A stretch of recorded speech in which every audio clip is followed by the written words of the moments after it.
Erik, I mean, obviously you're known for pressing full tilt, but how good of a half-court team can you be when you need to be? I think the biggest change, the evolution of our team defensively is the fact that when we started the year, we're just putting pressure on you. And if you can handle that initial wave of pressure, you're going to get a wide open look. I think now defensively, if you look at our scores, what we're holding good teams to, we pressure you, but our pressure isn't just up front. Our pressure is nonstop, all over the floor.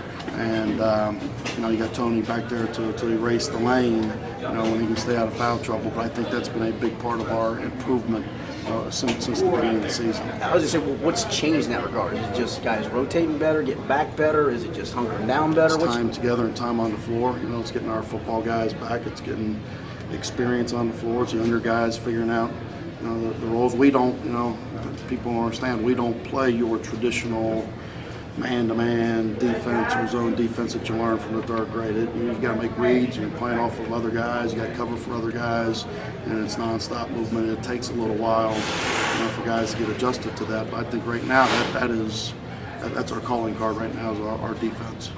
Last night in the fourth quarter, Jake kind of took over. Tonight after that first quarter, he started to assert himself. Can you see him in his eyes at all? Can you ever see that he feels like it's I have to start doing something? No, it's just that kid's makeup. I mean, he's just got a motor like nothing I've ever seen, and he just stays after it and stays after it and stays after it.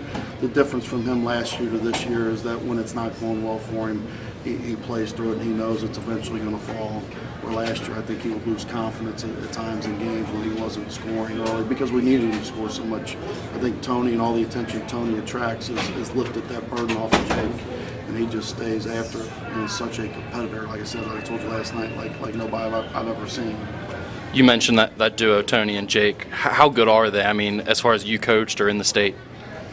I can't speak for throughout the state. In terms of a 1-2 punch, they're certainly as good as I've coached. Giwa and Sorrell, who were really good. But those two guys affect the game at both ends so much more than any two guys I've had. Not only are they going to get you 40 points tonight collectively, but Tony's going to control the lane, and both of them are getting, you're talking anywhere from 20 to 30 rebounds on a given night out of those two guys as well. So their impact on both ends of the game at both ends is what makes them such a dynamic duo, I think. The first half, I mean, I know you guys take threes, but that first half where the threes you took were threes. Didn't like them. Yeah.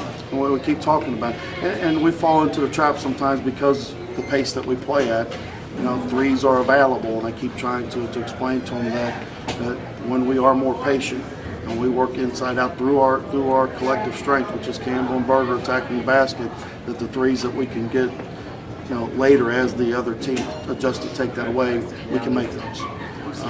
Like you got kids out there who you're asking to fly up and down and play at a great pace, and sometimes they forget that. So sometimes at halftime we got to have a little talk. And in the second half, last couple nights, we've been far better and far more intelligent with our shot selection and our play shows it. Talk about your seniors. Obviously, Jake was dominant.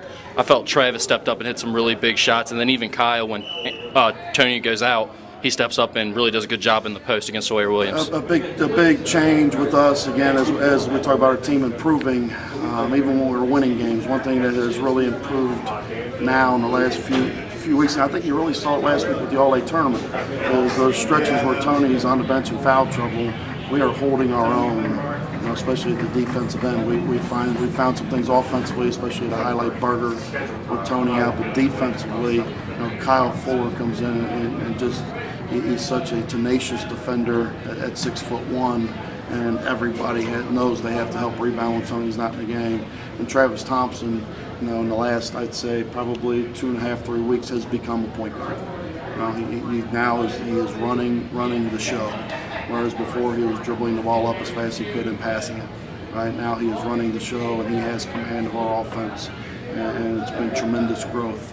And within that, don't forget about Jared Fortner and all the little things that he does out there just in terms of ball handling and entry passes and defense and scrappiness.